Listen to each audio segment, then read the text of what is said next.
you, I think, at a recent AWE event, Advancing Women Executives. You are CEO of Deutsche Bank. And in one of the divisions. In one of the divisions. And you've had a few different roles in finance. UBS, you were COO. Yep, for Group CTO, for Group Architecture. Okay. Yep. And then prior, SVP at Thomson Reuters, yep. VP at Credit Suisse and Merrill. So we're very excited to hear you speak today. Thank you so much for coming in. Thanks, and I'm really excited. You know, my career's been very much in the investment banking technology space, so it's always fun for me to talk to people who are in potentially different industries. Different industries and have different backgrounds and so forth, and I love seeing all women. It's so great to see everybody. Typically in investment banking, particularly investment banking IT, I've been oftentimes the only woman in a room of 50 or 100 men, so it's lovely to see everybody here, and so the reason I'm really talking to you guys is the past couple of years in my different roles I've been asked to talk to our graduates and oftentimes other people within different companies I've been in. And so I kind of put together my rules of the road, because I think sometimes the perspective of how do we make an impression, how do we get ahead, how do we really bring our best selves to all of our relationships, whether it is work or home or all these different things. And people, you know, I've been asked multiple times, like, how have you been successful in your career? And so what you're actually seeing here are all my lessons learned, which typically ended up as absolute failures.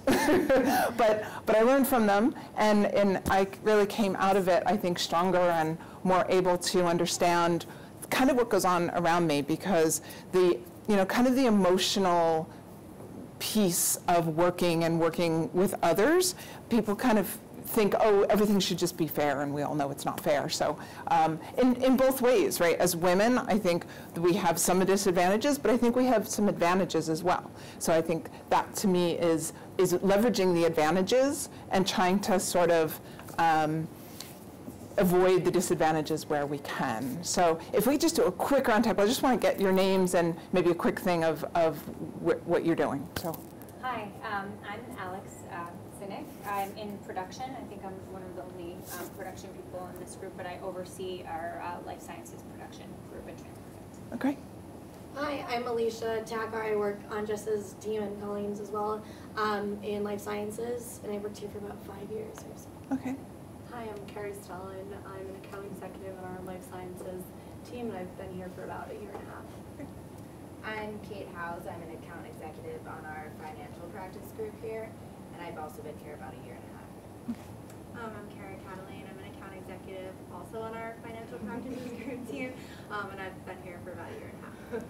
And my name is Orla Curtis. I work on our recruitment team I recruit for sales in our DC office. Hi, I'm Kelly. I'm on the life sciences team as an account manager, and I've been here for 6 months today. Great. I'm Melissa. I'm on our healthcare practice group. I'm an account manager, and I started in July. I'm Jackie Gray. I'm an account manager on the life sciences team, and I've been here for about 6 months. Okay. Hi, I'm Becky Foran. I'm an account executive on the retail team. I've been here for about 5 months. Julie Lasco. I'm an account manager on the life sciences team, and I've been here about 6 months. Okay. I'm Sarah Ryder, also an account manager on the life sciences team. I've been here about 6 months. Okay. So there seems to be a trend here. I'm hearing some of that, which is sorry, I don't want to disrupt it, but this is our sales. So I don't know if Laura gave you the. She did not give me really anything, so that's it's good to see. So it's our sales team. Okay. Here in New York, and as I mentioned, we have our remote sales teams. We have 100 offices globally, so many of which are dialing in and tuning in remotely. So, okay. But the common theme is all sales. All sales. Except for our CEO. That's helpful. CEO Liz Elting. Okay. Well, thank you for really appreciate you coming. Yeah, absolutely. So I think I got everybody back there, and you're the CEO. Yeah, founder and CEO, and lovely. Yeah. Okay. 5 years. Okay. Yeah. Great. Awesome. Alexandra Crane, Director of Strategic Accounts in the Life Sciences Group. I've been here about 4 years now. Okay. I'm Sarah Romeo. I'm from Italy. I'm also in the Life Science team, and happy to be here. Jennifer McDonald, Life Sciences Director of Strategic Accounts. I've been here about 5 years. Okay. next, and there, I guess, in the back. I can go. Okay. Stephanie Henrich. I am the Director of Strategic Accounts, and I'm on the Financial Practice Group here. And I've been here for about two years. Okay. Joanna, I'm an account executive on the advertising team, and I've been here for 3 months. Okay. I'm Marina Yaffe. I've been here almost 11 years. And I have a recruitment team, and I solve things with technology as well. Okay. Isabella Simpatico, Director of Business Development on our advertising team. Hi, Jackie Azen. I'm a Director of Strategic Accounts on our retail team, and I've been here about 7.5 years. I'm Colleen Chulis. I'm Vice President of Sales in Life Sciences, and I've been here about 13 years. Okay. Hi, I'm Jessica Johns. I'm a Director on our Life Sciences team, and I've been here about 3.5 years. I'm Jess Ecker, Senior Vice President. I've been in our New York office always, and it's been about 14.5 years now. Oh, congratulations. That's awesome. So again, thank you again for inviting me. You can go on LinkedIn. You can see my whole profile. I'm sure you already have. A lot of you have. I know you've already, sent requests, and I've accepted your requests on LinkedIn. Where I'm going to kick off and make this interactive, like if you guys have questions and so forth. But I'm going to start with the number one, because I think the biggest question I get all the time is, how do you network? What is networking, and how do I best either find new opportunities or connect with people, or how do you do that? Because I think most of us, when we walk into a networking event or a room or something, and we think, I don't know anybody here, I have no idea how to approach this. How do I bring my best, and what does that mean? So I'm going to kind of reverse that a little bit, and I'm going to say, the best way to create positive relationships is by showing up every day with enthusiasm and interest in what you're doing. Be helpful, engaging with every person you meet. You never know who is watching you. Your best network is sitting in this room, right? We all go off and do other things, and it's really, I think, very easy to kind of get distracted with other things, either our home life or thinking, what does it matter if every single day I'm kind of on? But if you bring your best self every day and you are engaged with the people next to you, even, I always try to smile at the people that, the security guards, or, engaging with people in the lunchroom, or just smiling and saying, how are you? How was your day? And being that kind of helpful. When someone moves to another company, you're the first person they think of.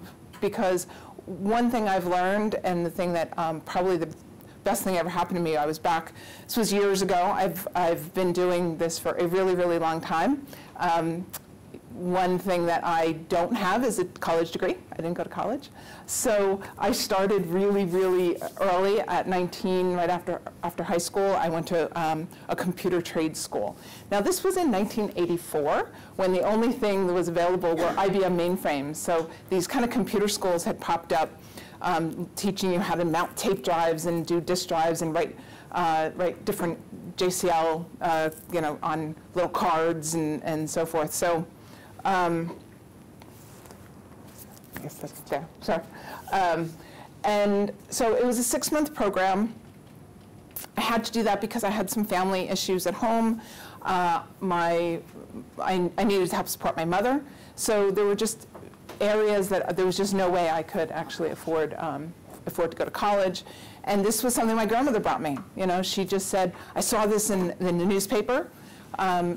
6 months, they had like a 92% job placement. I'm like, I just need a job, right? I just need to work. So I went to this computer school, and the first job I got was in a rock T-shirt company in Hackensack. And I walked in, and in 1984, nobody really knew what computers were. They actually mostly just had dumb terminals that went into central processing, and they thought I was a secretary. And so I went in, and I had no idea how to actually write a letter. So the president of the company came out, and he's like I got fired after the first week, because I didn't ask enough questions up front. What is this job? Really, what is this job? What is expected of me? What do you expect to have delivered? I didn't ask any of those questions. I was just excited to have a job, and a week later, I'm out of the job. you know. So it really kind of brought me up short. Like, it's not just good enough that there's statistics that all these people get hired, or that somebody offered me the job. If it wasn't matched what I could do and what I was capable of, or that they were willing to teach me, this wasn't going to work, and it obviously didn't work. So the best part of that is, the silver lining in it, I went back to my computer school, and they just happened to have had an opportunity, a company called Electronic Data Systems, which at the time was run by a man named Ross Perot. If you've ever, there's a book out there called On Wings of Eagles, in which Ross Perot sent he was an ex-IBMer who started EDS as a consulting company. And EDS, Bell Labs contracted with EDS to bring a whole bunch of new data centers into New Jersey. All Unix operations, which I didn't know, but they were going to put a bunch of us through Unix training classes. So we all get in this room. They're hiring a good group. I think they were hiring maybe 20 people, only out of computer schools. They did not want, Ross Perot did not want college-educated people because he wanted to train people himself. And so he ran these big operations groups back out in Pennsylvania and in Dallas, Texas, to teach people how to do IBM operations and IBM programming. And so they contracted with these computer schools. The problem is we were the first Unix contract. So they couldn't put us through their boot camps. And I'd heard horror stories about these boot camps that they had in Pennsylvania and in Texas, where they literally treated you like recruits. He was an old military man, and like the first week nobody would talk to you, and they wouldn't talk to you in the elevators, and the women all had to wear dresses and skirts, and the men had to wear white shirts, and again, this was, remember, 1984. But the biggest issue, or the biggest thing, was we all had to sign a morality contract. And the morality contract is you would not cohabitate with someone. And so there were a few people, actually, a few women in the group who refused to sign the contract because they didn't want to work for a place like that. I needed a job. I signed my morality contract. Within 2 years, it was bought out by General Motors, and they did away with it. So, it very quickly turned around. But we have to make decisions every day. Some are based on pure financial requirements. Nobody really wants to go to work just to make a paycheck. That's not a lot of fun. But sometimes you just got to do that. So I was very fortunate, got in the door, got trained in Unix operations. We opened all these data centers up and down the 287 corridor in New Jersey when Bell Labs, Bell operating companies divested, AT&T divested, and it was just that time when everybody went off and created their own Bell Labs, so to speak. So I did that for a couple of years.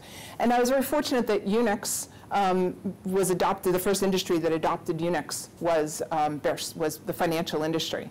So I got hired by Bear Stearns, came in here to New York City.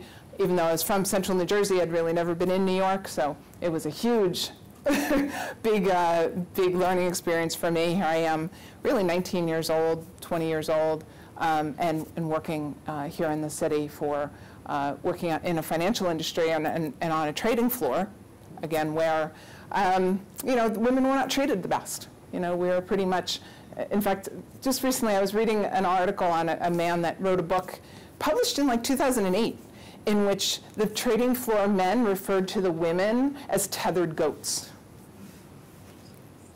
Right. So, there is still, even today, some views about women that we just have to accept and try and kind of work through.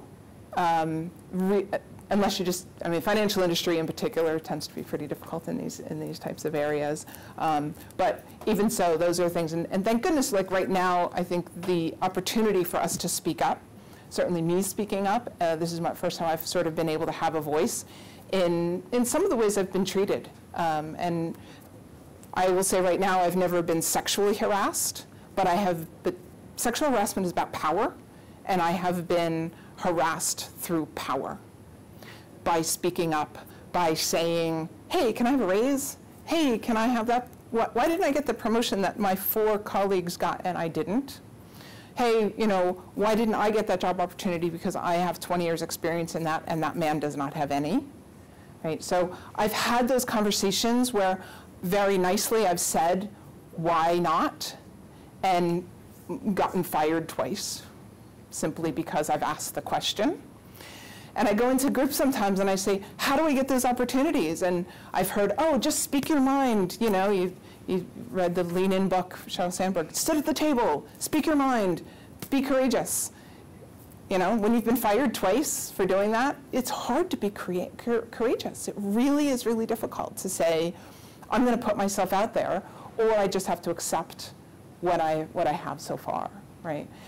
Thank God things are changing, and I really, really appreciate that. But you know, I'm kind of here to say that we, as women, do have to continue to speak up and speak our minds and try not to be afraid. We have a lot more backing now that we have that ability to, and there are structures in place, hopefully, to keep that stuff from happening. But it certainly has happened in my career. I'm going to jump to something a little bit more positive, which is know your priorities. You can only have 2 or 3 priorities in play at one time. Make sure you're living both your life professionally and personally aligned to those priorities, and think about your priorities all the time. We can't do it all the time. It's just not possible. Nobody can, men or women. It's just not possible to do everything all at once. You know, when you're in your early career and you're, you know, maybe aren't in a relationship or aren't at the point where you necessarily meet someone and want to have children or any of those pieces, your priorities are very different. When I first started working, my career was all I could think about, and it's all I wanted to do. So across the board, you know, sort of the first 12, 14 years of my career, I was all in. 80 hours a week, whatever it took. If you said work, you know, shift work at midnight, work, you know, I need you on a plane, I need you here, I need you there, absolutely first priority. Everything else took a back seat. Relationships took a back seat, my family took a back seat, my family as in my parents. My mother actually passed away when I was 25, which to some extent gave me freedom. I don't think she had some mental health issues, and so I would not have left her. In fact, I lived with her till she was 25 because of the fact that I just didn't feel like she was okay on her own. And then she died suddenly. So it was kind of this sudden, oh, I could kind of do anything I want to do at this point. And so I took the opportunity with the company that I was working for to transfer to Palo Alto, California, and I lived in Palo Alto from 1992 to 2000, which was the most unbelievable time to be in that space. It was just during the .com, just when we were just starting to see Silicon Valley coming up, and having been able to live that life, especially away from the investment banking business, in which it's so intense and it's so, you just feel like you're when you work in investment banking, you kind of, it's again getting a little bit better, but you feel like you have to work at your desk 12 hours a day to get ahead. Like we're trying to change the culture a little bit where it's more about what you produce, your output, instead of the butt in the seat, and you're sitting outside your boss's office and they can just kind of call you at any moment and say, come in here, I need you to work on something. So I was very fortunate in that. But over time, I've had to change my priorities. So when I talk about know your priorities, think about what is important to you at any given moment and really align what you're doing to that. When I was deciding to move to California in 1992, I had a boyfriend actually here, and I talked to him a lot, and he did not want to move. And I thought, there was one question I asked myself: would I regret not going? It was an opportunity. They were moving me. The company I was working for asked, I was traveling out there a lot, and they sat me down one day and said, we really want you to come out here and start the first integration and QA department.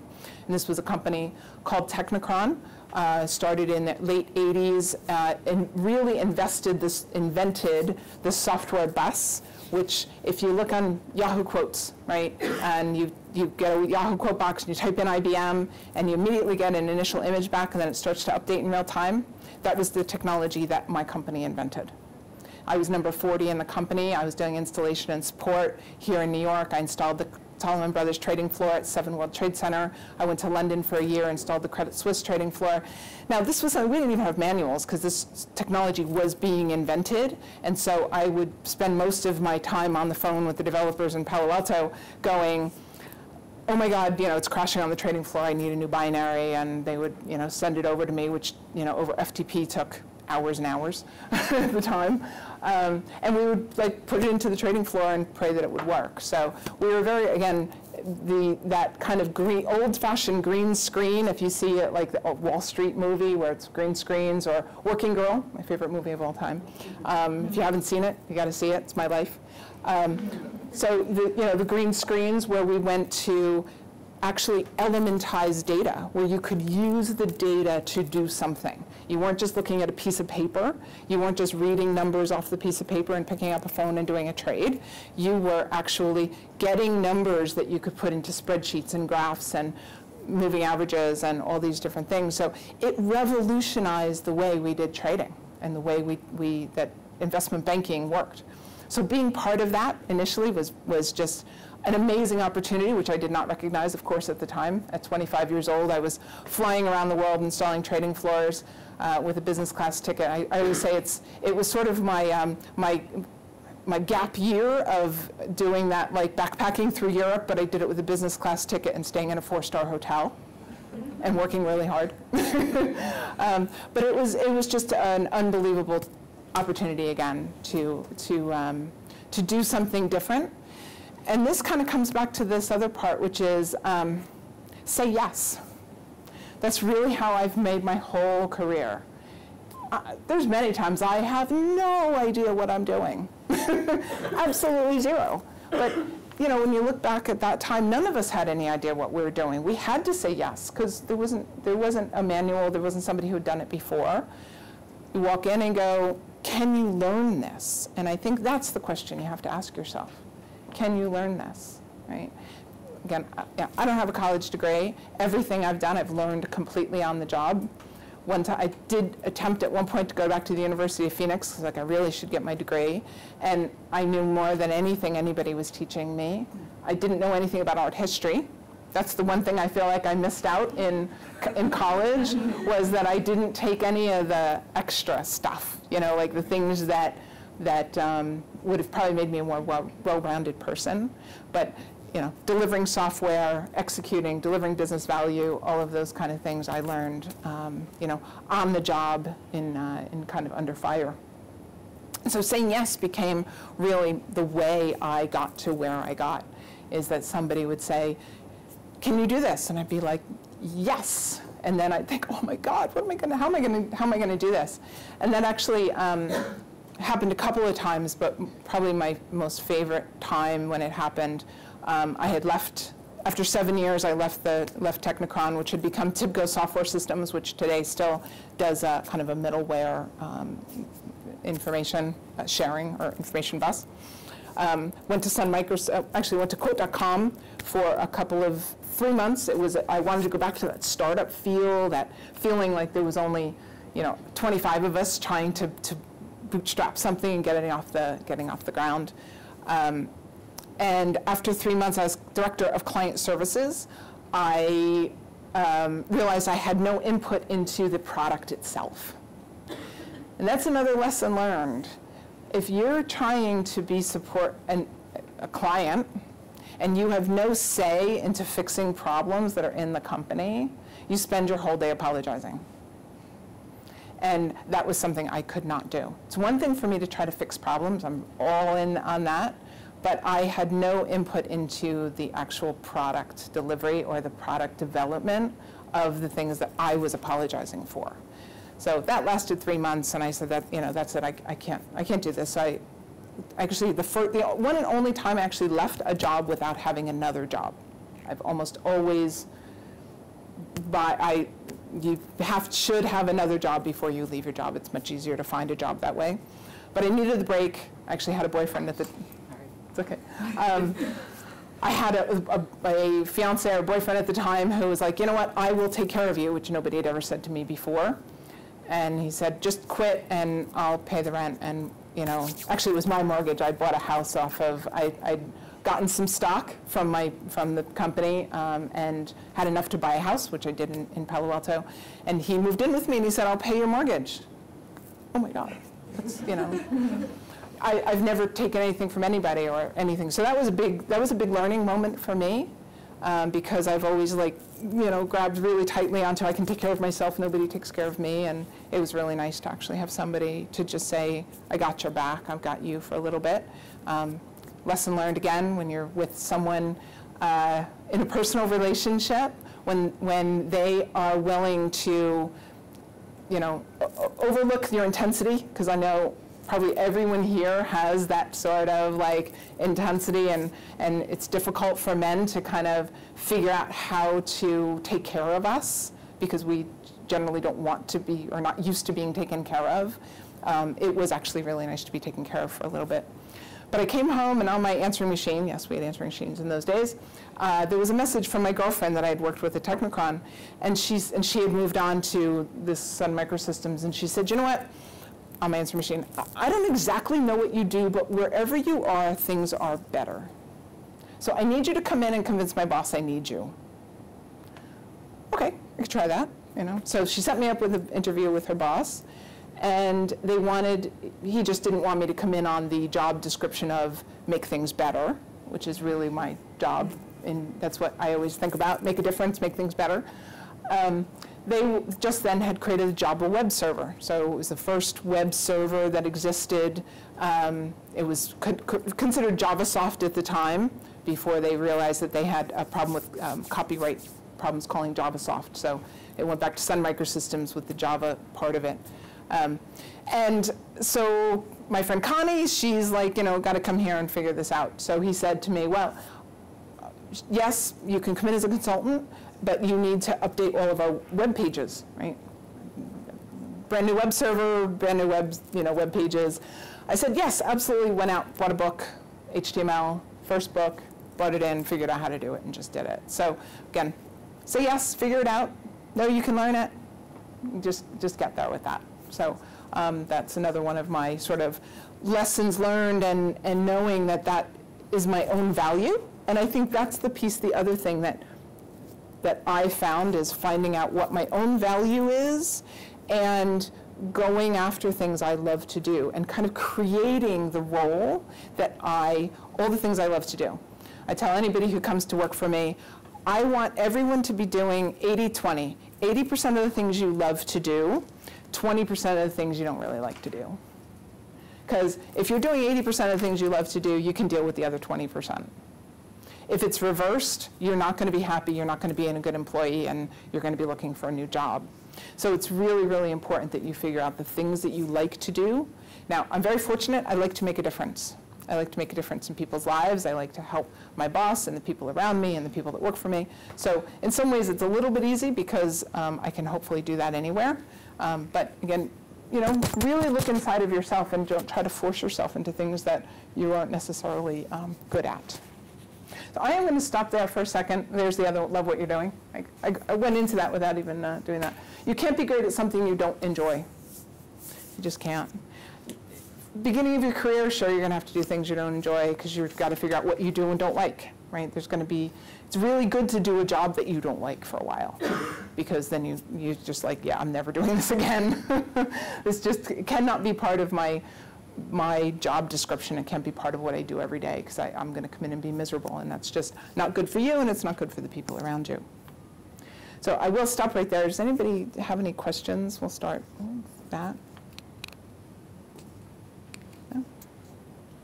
I can keep talking. I think we're loving all the stories. Is it okay? Yeah. All right. Great. Okay. So maybe we can go down a little further on the.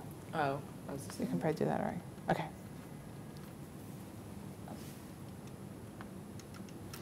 Pick your battles. This one was interesting. You don't need to fight every battle, but sometimes it's better just to let time pass. I think I'm a kind of person that wants to solve my problems right away, and so if something's eating at me at that moment, I want to go talk to somebody. I want to get it solved. I want to get it done. And I worked for a man at UBS, really, really fantastic group CTO.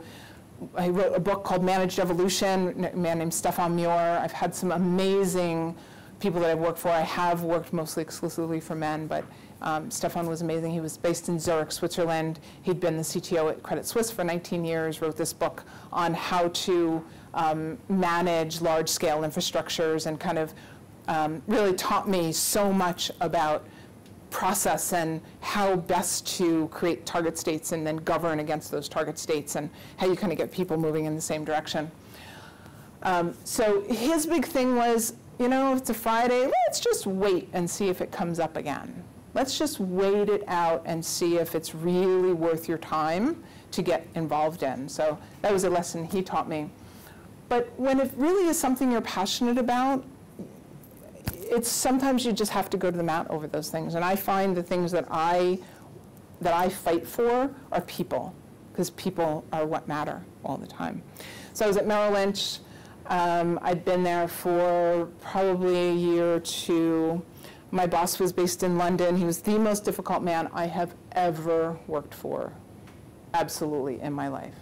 The guy was crazy, insane. Like, every day I thought, I just cannot imagine working for this man another day. But honestly, he taught me more about myself and about digging in and just doing a really, really good job, but staying kind of above it and not kind of getting into the, it would be very, really easy for me to have gone around and complained about him and complained about the whole thing, but you know, I realized that I was just really gonna have to dig in, and one of the things sometimes we have to do is I had to lay off 20% of my staff. So I had 10 operations people, I had to get rid of 2 people. So I had to identify the 2 people and walk them out the door on the day that that's what happens in investment banking, you walk people out the door.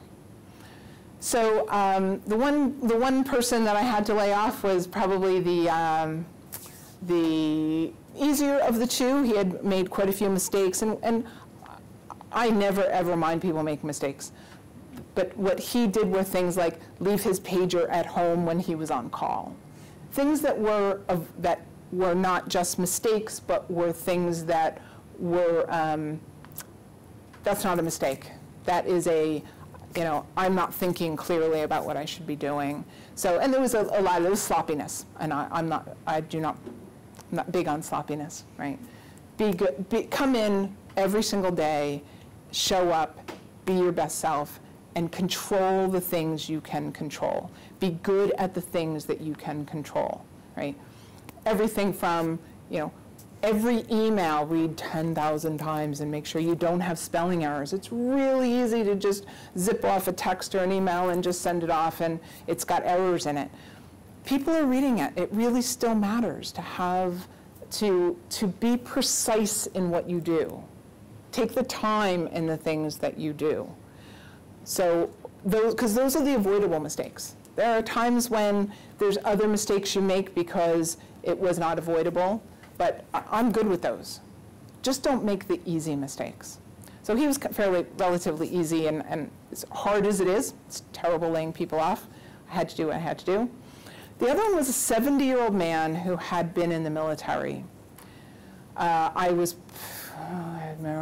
35.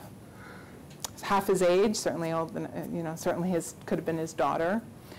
And he was actually the person that I relied on the most, but he was the least technical. So I loved having him around, but if I was really, when I thought about what I needed in the department, he was the one that I could do without. And so it was a Saturday, and I'm on the phone with my boss. He was in London. I was in my kitchen, pacing in the kitchen on my phone with a cord on it, because there was no 2000. There wasn't any cell phones. 2003, and they wanted me to lay this man off Monday. Walk in, tell him he doesn't have a job. Thank you. Bye. And I said to Trevor, his name was Trevor, I'm not doing that. I am giving him 3-month notice. It was in the October timeframe. I wanted to give him to the end of the year, get through the holidays, get him an opportunity to find another job if he wanted to. An hour and a half on the phone, Trevor and I went round and round this one, and I said, I will quit over this one. because I will not treat this man in this way. And he is not going to screw this company. He's not going to log in and blow up our systems or do anything. I knew him personally. He wasn't going to do that. But I needed to do the right thing. After an hour and a half, he finally gave in and said, fine. And I went in and I talked to Bill and I told him the situation, and he thanked me profusely. He was amazing in those 3 months. He helped me put process in place so that it would be easier when he left. Left after the holidays. January 1st, he had another job someplace inside of Merrill Lynch. Somebody else picked him up. But I gave him that time to do that, and I treated him with dignity and respect. And it was a lesson for me, and believe me, I don't do that very often, because you really need to have kind of a lot of capital to do that. You have to have built up a lot of, Trevor trusted me. Now, the reason Trevor trusted me, even though there were many times when I really wanted to walk in and quit because I didn't want to work for him, was because I continuously treated him with dignity and respect, even if I didn't like the way he operated.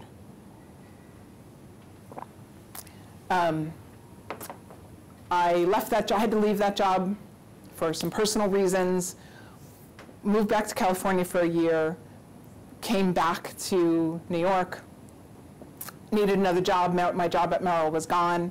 A friend of mine was like, oh, Credit Suisse is looking for a market data operations manager. I've told them you're available. Great, started the interview. Turns out that Trevor was now at Credit Suisse. As horrible as you think these people are, they will find jobs. They will. And I promise you that you will come across them again. And as many times as I wanted to tell him off and tell him that I would, thinking everybody in the world felt about him the way I felt about him, there he was at Credit Suisse. And the first thing somebody said to me was, Trevor gave you his endorsement. He agreed that we could hire you. And I thought, good thing I didn't say all the things I wanted to say, right? So it's holding yourself accountable. It really is. Do that gut check, as it's easy to be undisciplined and just go, oh, I can't take this another day. I either just want to walk out the door or something. Go talk to a girlfriend, go cry in the bathroom. I've done that many a time. Get yourself back together and still put your best foot forward. Because you're not always going to like your boss. You're not always going to like the people around you. You're not always going to like the situation you're in. You can change it. But I have found the times I've learned the most is from the people I like the least. Because they're the ones who push you to do things that make you really uncomfortable. And you learn most when you're really uncomfortable. I always find as soon as I get comfortable, I'm in trouble, because it means I'm not learning. It means I am not bringing my best to the table, which is the reason, as you'll look through my resume, that I typically stay in jobs 3 to 4 years. It's one thing to stay at a company for a really long time if you're learning and you're growing and you're changing and you're doing new different things. So it's fine to do the same job for 20 years. Just don't do the same job once a year, every single year. 1 year or the same job and just repeat it over and over again. Unless you have other priorities. If you're quite happy to come in and do your job and do it well, but your focus is your home, you've got children, you have a sport that you're involved in that's more important, and your just career is not your focus, every company needs, I'll call them B players or worker bees, or those people who come in and they do a good job and they go home. They're 9-to-5ers. They have a huge place in a company, particularly once that company gets to be about over 100. The first 100 in a company, I've been in a couple of different startups, the first 100, everybody can be type A consultant on working full-time, and everybody just sorts it out. You get over that amount and you need people to just come in and get things done and be the supporting players inside of an organization. It's fine. It's fine to do that. But if you want to get ahead, if you're looking to improve yourself, if you are looking to take that next leap in your career, you have to make yourself uncomfortable. You have to go after things and attack things you know nothing about. Or else every single day you're just going to come in and your mind's going to wander and you're like, oh, I don't want to do this again. And you don't bring your best self. And then the company is losing and so are you. Don't be afraid to say yes. I talked about that. Actually, the second time that happened, I was working at Thomson Reuters in Times Square. I was head of product management for data distribution. My actual probably specialty is in stock market data distribution from trading floor from exchange to trading floor. All the technical aspects of getting data from an exchange all the way down through a consolidated service like a Reuters or a direct feed and getting that out to trading floors, whether that be into terminals or into analytical programs. So that's firewalls and servers and capacity planning and all that. That's actually my expertise. So I'd gone to run product management over at Thomson Reuters. About a year and a half in, my entire management team got laid off. And so it was one of these, like, am I going to go to? The guy that was now in charge kind of brings me in his office and kind of was feeling me out. You know, are you going to stay? What's going to happen? I wanted to stay. In fact, I wanted my boss's job. And I had a lot of experience in this. I've been doing this a really, really long time. And he put somebody else in charge of the department. And it was somebody I was fine with. It was somebody who had a lot of experience. I was happy with it.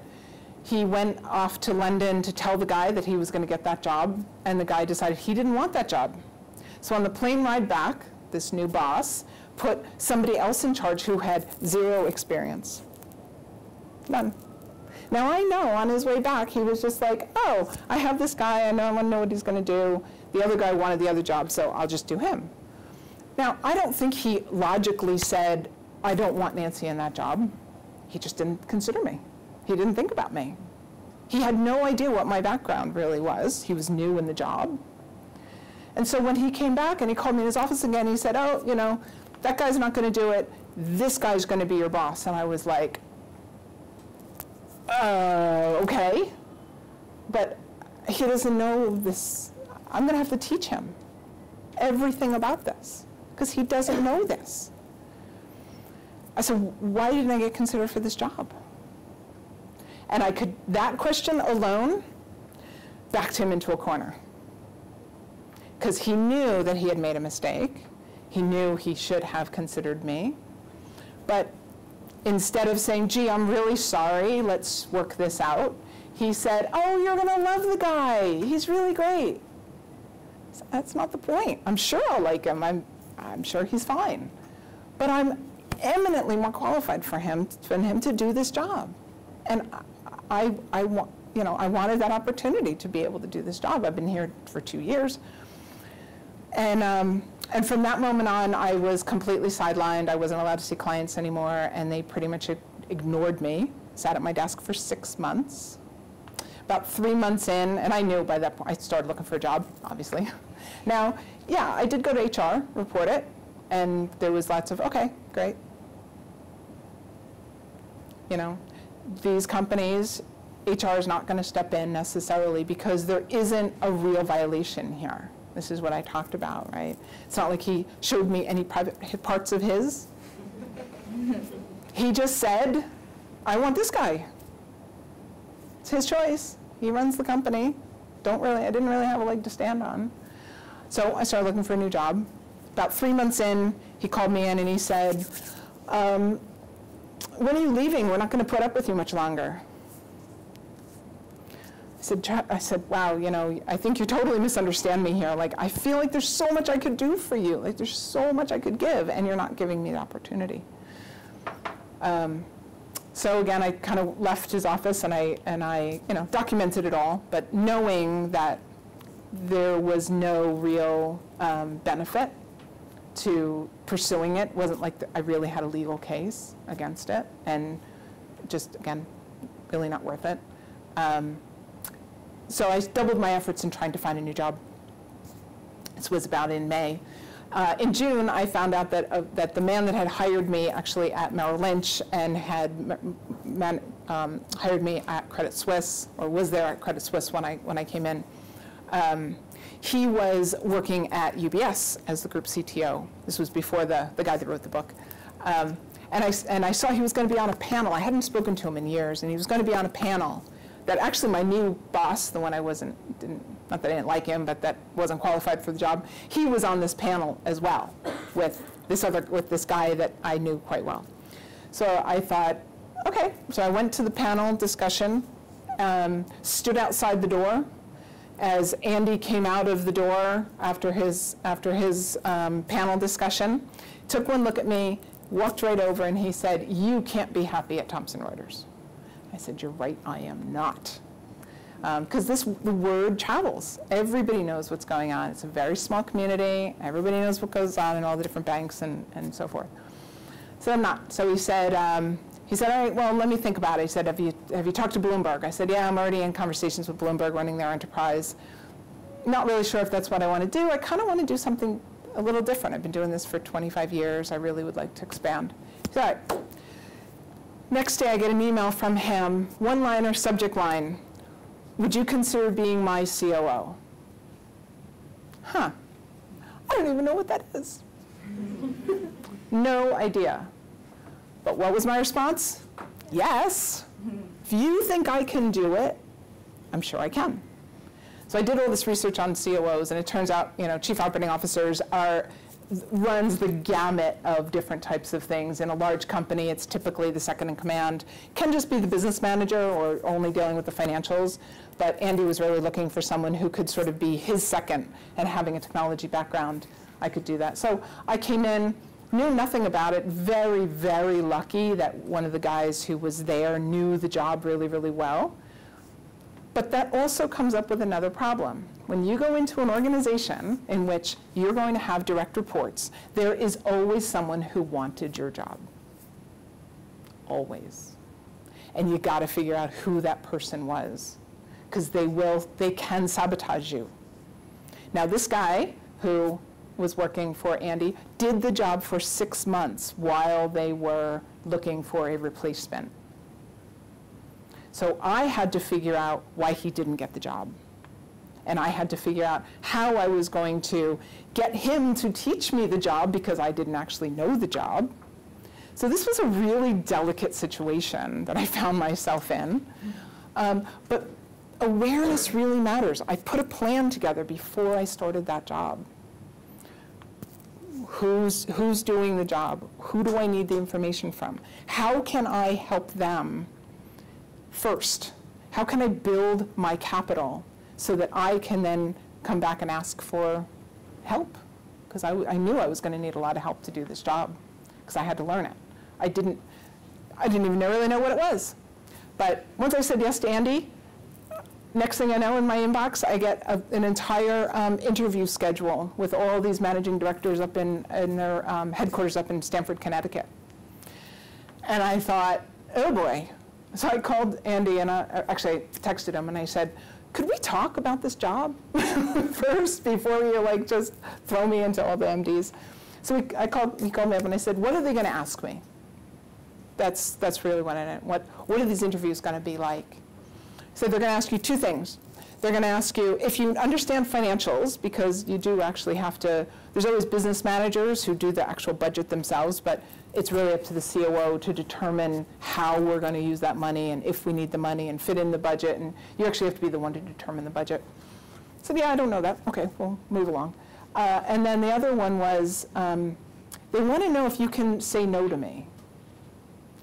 And that's one of the things that is, when you work for a CEO or a head of division or one of these kind of really big leaders, especially on the technology side, they tend to be a little bit big thinkers with no execution, right? So as a COO, I'm kind of the execution arm. Take the big ideas, figure out how to actually make it into a viable business. And he was bigger than life. He still is, but he's bigger than life. And he was making all the MDs absolutely crazy, because he would just bring in new technology and give it to the management board, with no plans on how to support it, how to engage with the infrastructure teams, how to do any of it. He would just get things riled up. So the MDs all wanted to know if I would be able to control him. Thinking, oh, me? Control him? I'm not quite sure about that. But obviously, if he's telling me that, he's giving me permission to challenge him. And so I went through all my interviews. 3 weeks later, I was just waiting. By then I knew I was going to get the job, but at the same time I'm kind of counting down at Thomson Reuters this horrible working situation that I'd been in for 6 months. Again, keeping my dignity, keeping my head up, came into work every single day, sitting there watching him walk past my office every single day, doing my job the best I possibly could. I wrote my letter of resignation as I'm waiting day after day after day for my employee letter to come from UBS. And I get the phone call from HR towards the end of June. And I walk in, and there's my boss and the HR woman, and the first thing he says is, we're restructuring, and we've decided to let you go. We're going to do something different with your job. And I'm thinking, woohoo, yay. I'm thinking, I'd only been there 2 years, so probably the severance package wasn't going to be great, but at least it would be something. And he said, and we're going to ask you to leave right away. Like, we're going to, usher you out the door. Okay, fine. And he said, do you have any questions? No. He leaves. The HR woman looks at me, gives me the package. They gave me a year severance. Year. I'm pretty sure both he and HR thought that I had a pretty good case for how he had treated me. But at the same time, kept my head up, didn't complain too much, documented what I'd seen, kept my head about me, and just executed. Left the building. 2 days later, I had the offer letter from UBS. 2 weeks later, I was in Zurich on my new job, and I had a full salary for 2 salaries for a year. So, again, don't walk out.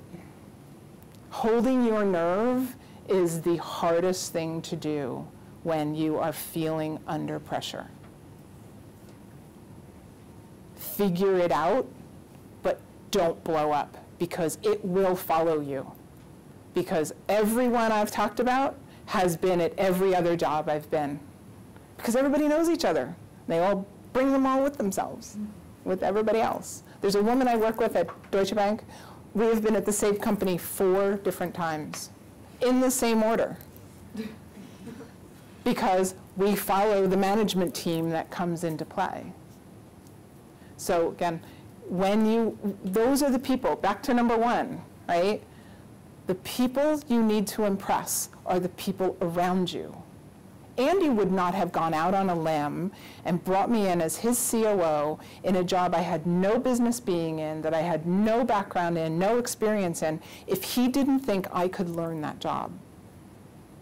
But he thought I could learn the job because he'd seen me in action. He'd seen me work. You go to one of these networking events and you meet somebody and shake their hand, they've never seen you work. They're not going to recommend you for a job.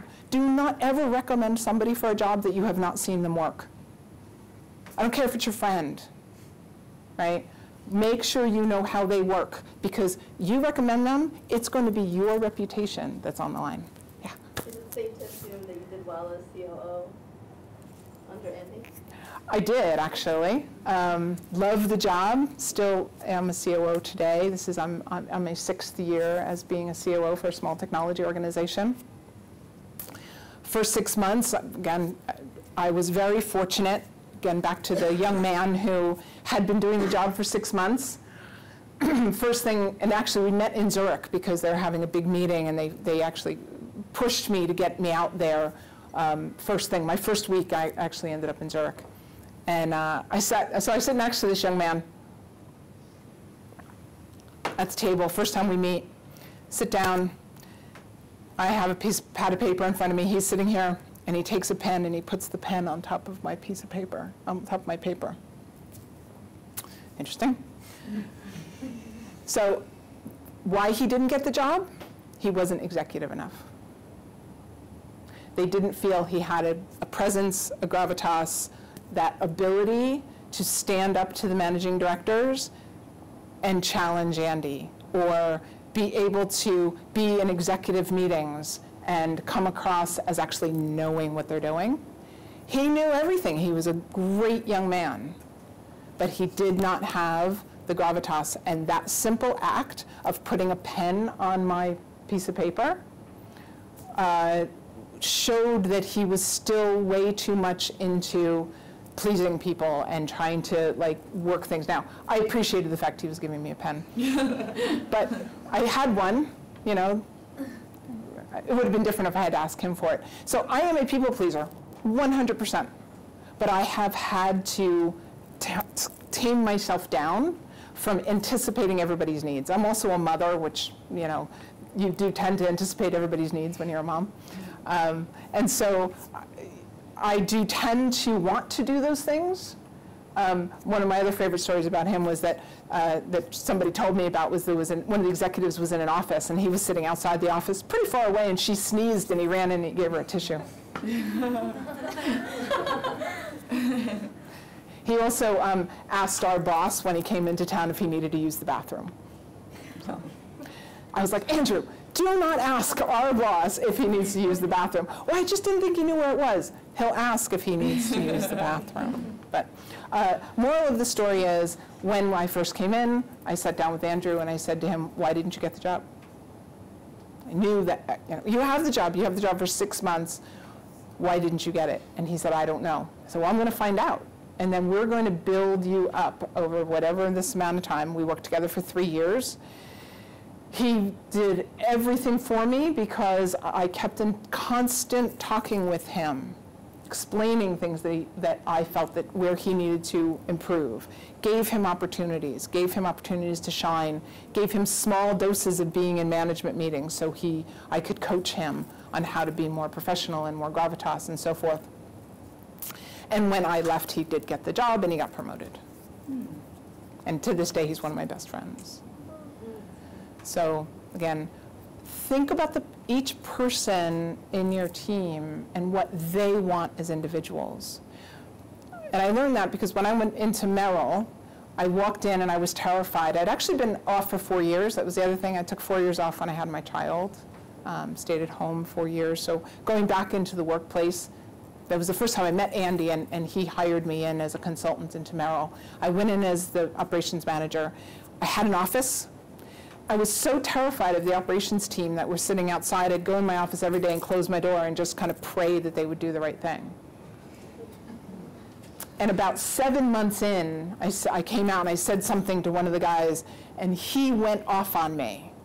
Like, who are you? What are you doing here? What value are you bringing? Like, you don't talk to us, you don't communicate with us. Who are you? And I thought, my fear is holding me back. They know more than I do. What possible value am I bringing to them? I was terrified.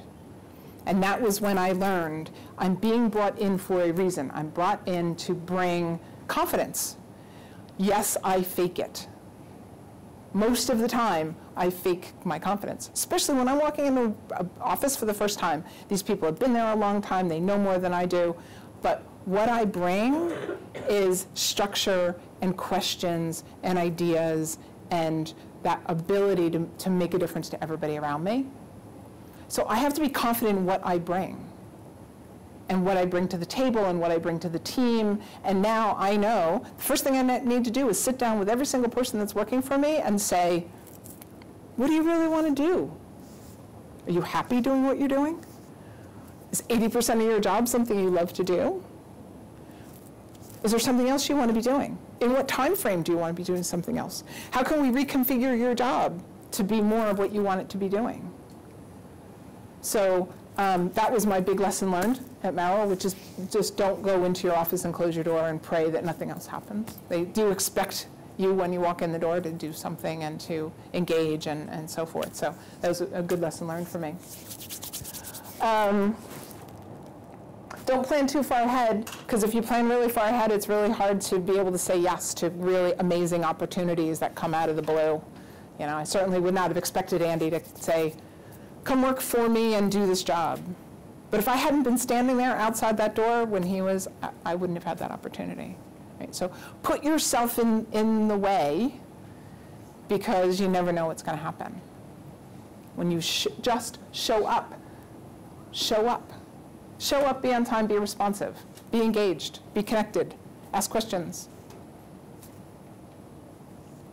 That is how you get noticed. That's how you get those opportunities. That's how you progress your career. Show up. And you have to be reliable. Set expectations. Never have somebody ask you twice for the same thing. If they're asking you again, you know, it means that you're not on top of things. But set expectations, you know. I can't get that to you for a week. That's fine, as long as they're not expecting it in 2 hours. Keep learning. Again, you can do the same job for 10 years. Don't just do the same job for 1 year 10 times. You're not doing yourself or your company a service. Make a difference. In large organizations, it can be difficult to see the difference you make in the big picture. Deutsche Bank is 140,000 people. I'm not making a difference in that scale. Concentrate on making a difference for those around you, your boss, your colleagues, every person you interact with, even if it's just a smile, a kind word. Be the person that makes everyone say things are better when you are around. Because when they go to another company, they want you around. I haven't looked for a new job on my own through a headhunter or anything. I have not looked for a new job since 1990. Every job I've had, somebody has called me up and said, so-and-so says you're fabulous, come over here, I need you to do this for me. Find your niche, find what you are really, really good at, and be engaged and be an interesting person, be a joy to be around, right? Nobody really likes somebody to come, you don't like, you know, it brings the whole group down, right? Bring energy, bring passion, bring excitement, bring interest. Again, do what you love. Any other questions? Yeah, no? Yeah. How did you, I know you told your coworker who got passed over for the COO job that you would help find out why he didn't get the job, but besides that, how did you set the tone with him so that he wasn't going to undermine your position there?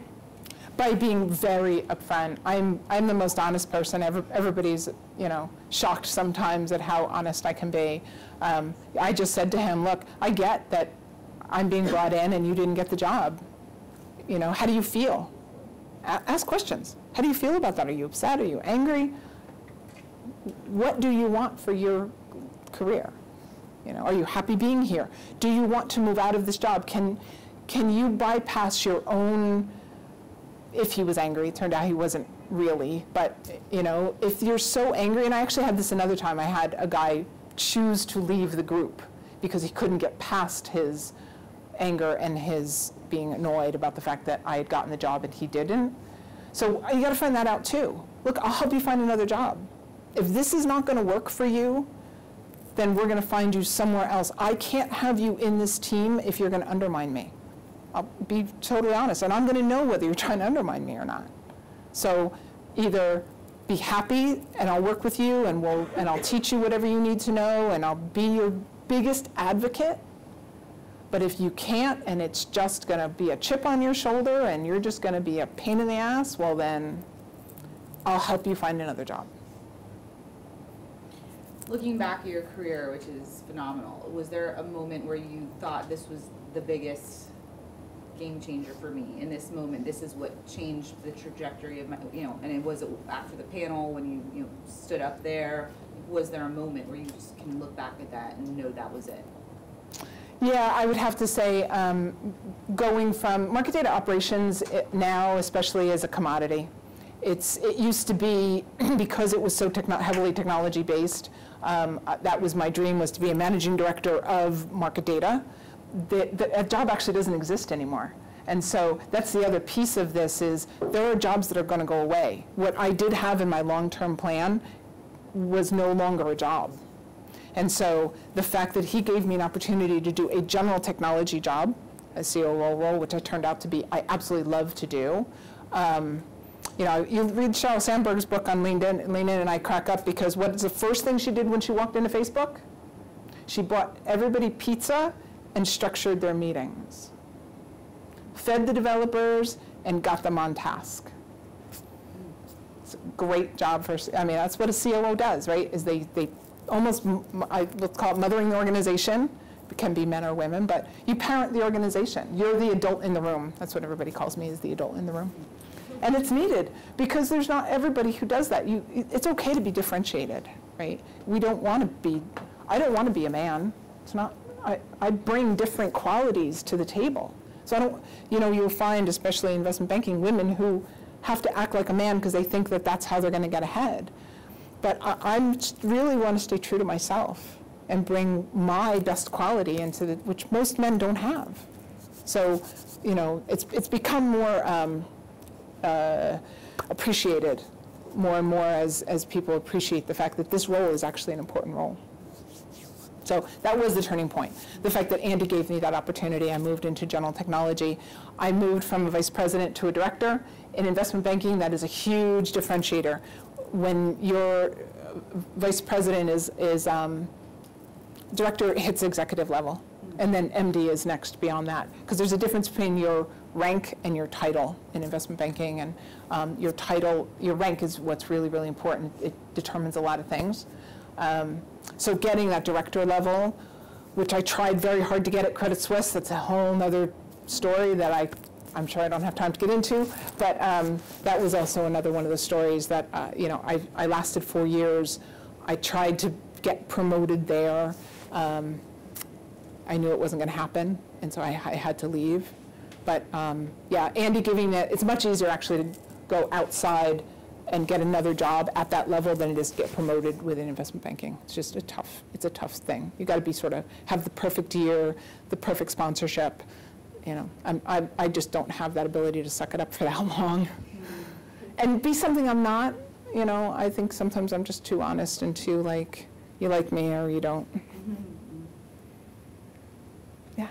At the very beginning, you mentioned that there are disadvantages of being a woman in, you know, the business, but there are also advantages. What are the biggest advantages? You stand out. I don't know around here if you do. There's a lot of women here. This is awesome. I don't know how big your general organization is. As a woman in this, like I said, I could be in a room typically with 50 men and me. Everybody remembers me. So if I'm horrible, they're going to remember me. But if I'm good, they're going to remember me even more, because there is an under expectation of a woman.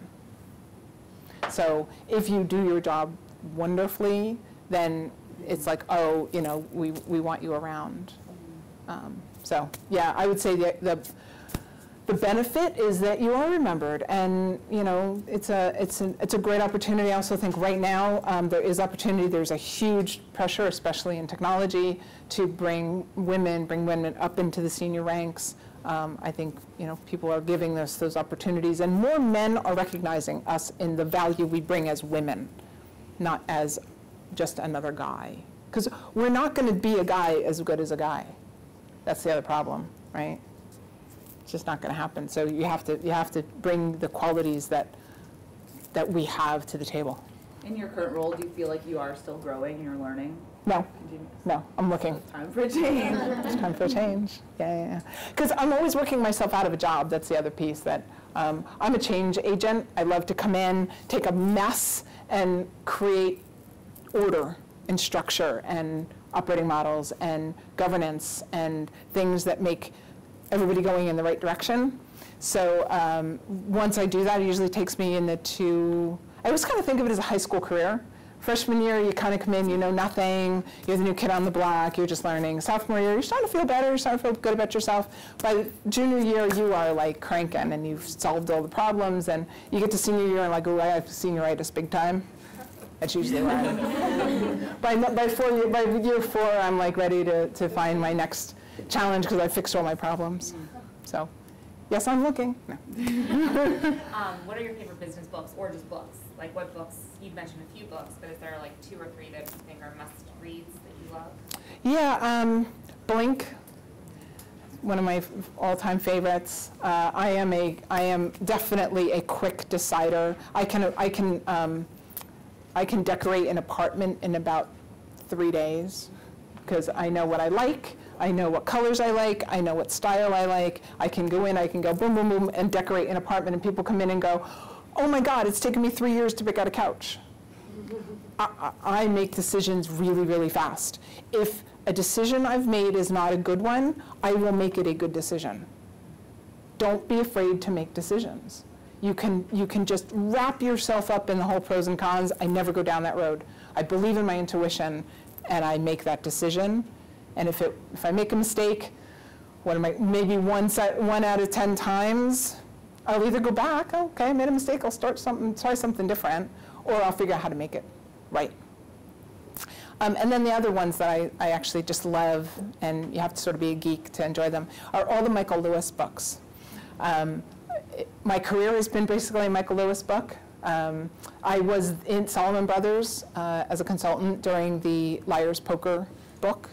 I was there with John Goodfriend. I was there when they were doing Liar's Poker, when they were building 7 World Trade Center. The book New Thing, I was in Palo Alto, California during Silicon Valley when that book took place.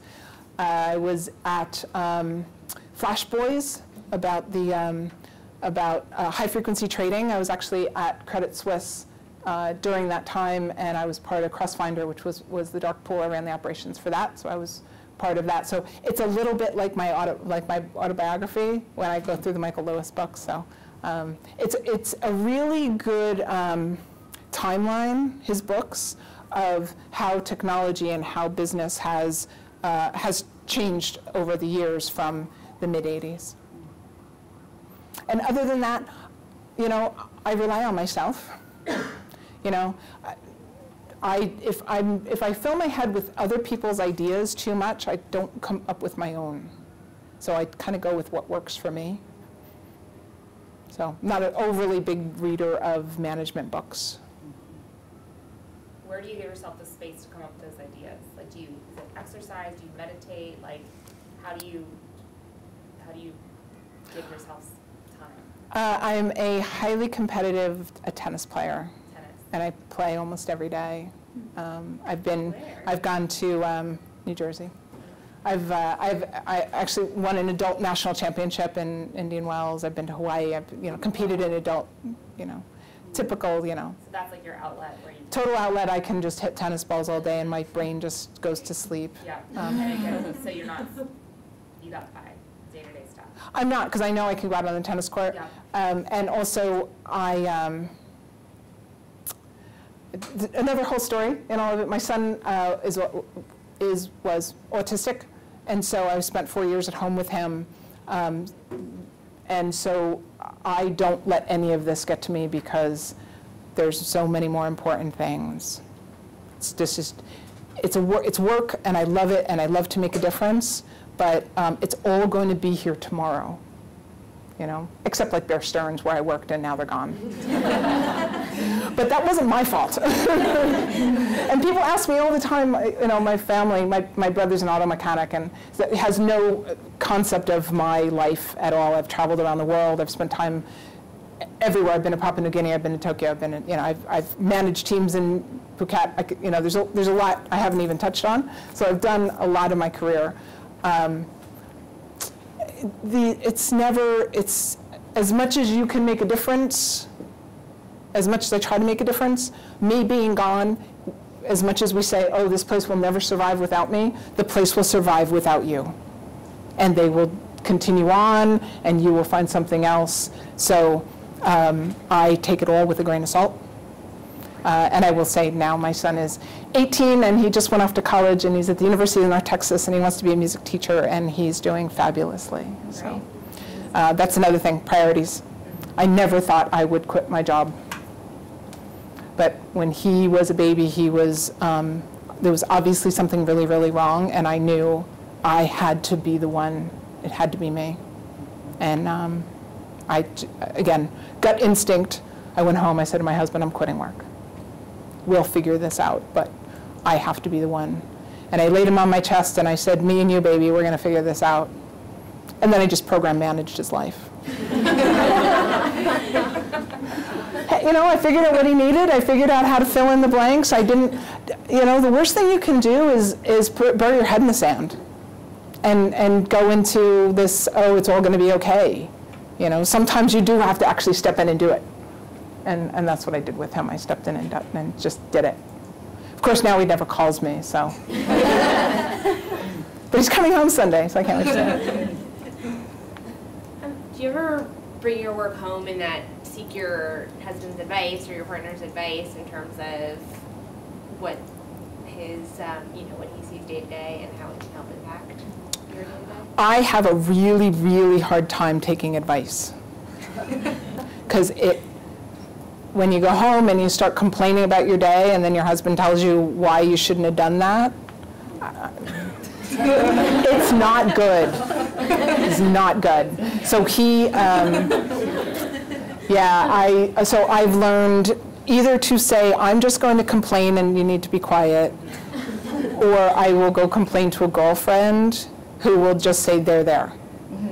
But I'm very upfront about what I need. This is not the time to tell me I screwed up. This is the time to pat me on the head. Well, don't do that either, because that would piss me off. This is the time to put your arms around me and hug me and kiss me on the top of my head and take me out for dinner. Listen to me, but do not tell me what to do. So, no, you can't tell me what to do. So. Pretty separate. No, I would just tell what I need. Yeah. You know, in fact, it does. I have been told multiple times that I talk about work too much, because I need to vent. I do need to get it off my chest. So I walk in the door, give me 20 minutes to just blah, and then I'll put it away and we can move on to something else. Yeah, but yeah, don't tell me what to do. Because if I made a mistake, I'll figure it out. Yeah. You seem to be like pretty in touch with like what your strengths are and know like the whole, I thought what was interesting is the whole, I can decorate an apartment in 3 days. Like, when did you find that you knew yourself so much where you're able to, like, identify those things and what your strengths were very easily? Especially since you're changing all the time. Yeah, and that's the best part, right, is some things, you know, even if it's just colors, like I look sometimes, I'm like, oh, I'm really into gray and purple right now. You know, so that changes, you know, too. I'm very in touch with whether something sits right with me. I have a very good sense in my gut. If my gut starts to gurgle, then I know that there's something really wrong and I have been through lots of therapy. I have my therapists and I have had people to talk about things that happen in my life.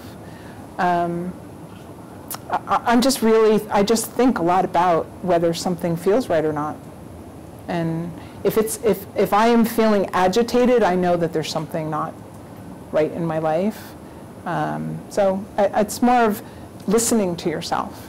And for a lot of years, I actually stayed in a relationship for longer than I should have because of my son. And because he was my priority, and getting out of the relationship was not my priority. And it felt really wrong for a long time. And I didn't exactly know what was wrong because I was trying to make it work. And I'll never probably I will do whatever it takes for my #1 priority, and my son was always my #1 priority. So you just got to do what you got to do. But check in with yourself. There's nothing wrong with just saying, am I really happy? Is this working for me? Am I trying to do too many things? You know, if your #1 priority is your job and you're spending, you know, another example, my son's my #1, then work, and then tennis. I can't go out drinking on a night before. And I play tennis almost every day, so I don't drink a lot, right? My husband, soon to be ex, played out in rock bands at night, and our schedules were so opposite, and for the longest time I tried to go out with him at night and then play tennis in the morning. And at the end of the day, I was like, tennis is more important to me. And so it's just having that drink or not, you know, eating the wrong thing, because I know if I eat the wrong thing, I'm not going to be able to play tennis the next day. So you kind of, when you make those decisions, you have to align what you do, your activities, to those things. And you can do the same thing when I walk into an organization. What are the 3 goals of the organization? I want to know what those 3 goals are. Align your objectives to those goals, your yearly objectives, and then align all your activities to those. I bucket things, I create work streams. Right? This is how I walk in and create an operating model for any organization. What are the goals? If all your activities are not aligned to those goals, then there's something wrong. Get rid of the extraneous crap, because you can't do it all. And you can't be everything to everyone. So think about what what you do. And if it's not aligned to your personal priorities, then it's got to go. Because then you're just wasting your time. Does that make sense? Okay. Anybody else? Yeah. Just wanted to say thank you, first off, for being so open and honest. It was incredibly refreshing and also just really amazing to hear a woman that's had such an incredible career realize that there's difficulties that you've overcome. Throughout that, something I found most inspiring was your ability to remain confident in your own ability while also understanding that's important to kind of humble yourself and know that there's always room to grow.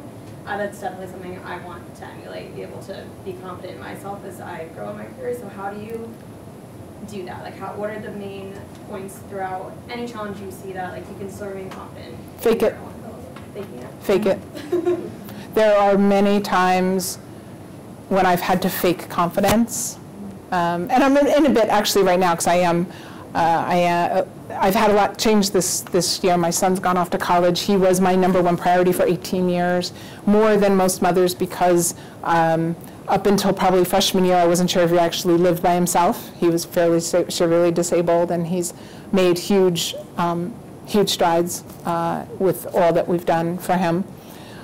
And so yeah, this year I felt a really huge loss. I was a band mom for 4 years while he was in high school, and every fall was all about band and band parents and all these things. And then I knew that my husband and I were going to get divorced when he went off to college, because that was also the sort of agreement. So I've had this huge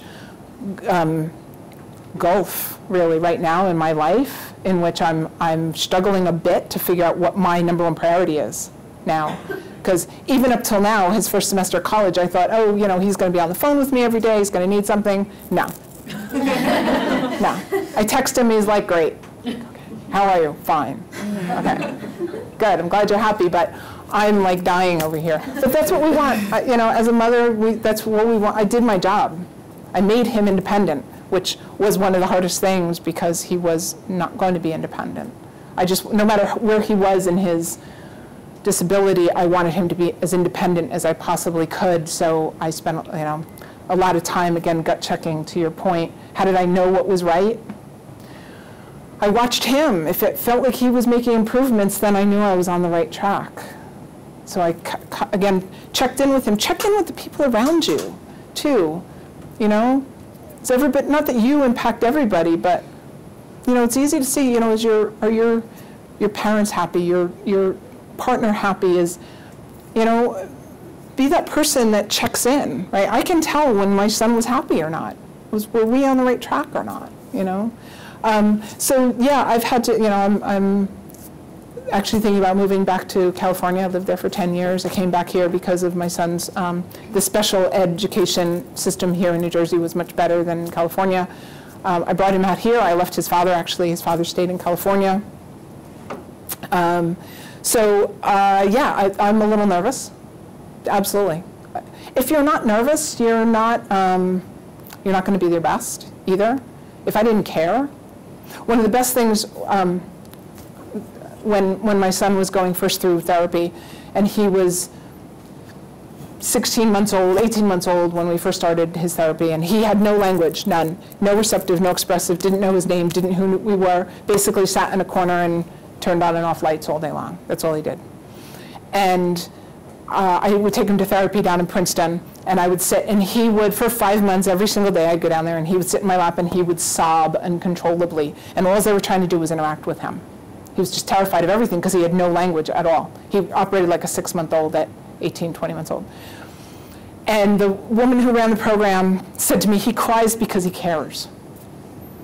I can't reach the ones that are sitting in the corner and who ignore me. I can reach the ones that cry and that are care about themselves because he's motivated. Somehow you're getting to him because you're making him cry. So emotion is good. It means you care, right? So if I'm crying, if I'm emotional, if I'm nervous, if I'm scared, if I am feeling incredibly like, oh my God, what am I doing? It's generally a good thing because I'm learning and I'm changing and I'm growing myself internally. And so having emotion is actually a really good thing, and it's a good guide for you. So let it out. I actually burst into tears on a call this morning, and I was like, oh God. Oh, you know, but that's me, so. I'd rather go in the bathroom and cry, but you know, these things, sometimes they just overcome me, and it happens. But it's because I'm in the middle of a huge change in my own life, and I can't wait. Actually, this is exciting time. There was like pre-children, children. He's 18. He's off. I don't know when I'll ever see him again. He's way too happy. Now he's really happy. And so I'm 52 years old. I've got probably another, hopefully 15, 17 years of working. What do I want that to be? Every job I've had up till now has been because somebody has come to me and said, I want you to do this job. This is the first time that I am going to make that decision about what I want to do and the job I want. And I'm going to have to learn how to say no, which my whole career has been built around yes. And I am not going to get the job I want if I jump at the first thing and say yes to the first job that comes along. So I am psyching myself up to say no. And that's really hard for me to do. Because somebody comes and goes, but we need you. And I'm like, I'm there, okay, I'm in, you know. And I want to make sure that it checks all my boxes. So to your point, I'm actually making a list of the things that are my deal breakers, my top 3 priorities of this new job, this new life, this new whatever it's going to be. It has to have those 3. And if it doesn't, I'm going to say no. So saying no is my top priority right now. Thank you. Thank you. Thank you very much. Thank you.